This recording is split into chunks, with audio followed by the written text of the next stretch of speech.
me is OPPO F21 Pro 5G, and today I would like to show you how you can manage vibration settings on this device.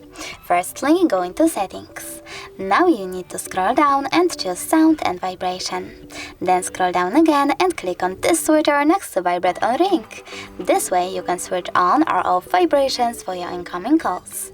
After that, tap on this switcher next to Vibrate on Silent if you wish to turn on or off vibrations while your device is muted. Lastly, click on Haptic and Tones, and then click on this switcher next to Vibrate on Touch to turn on or off touch vibrations. Thanks so much for watching. If you enjoyed this video, leave a like, comment, and definitely subscribe. Bye!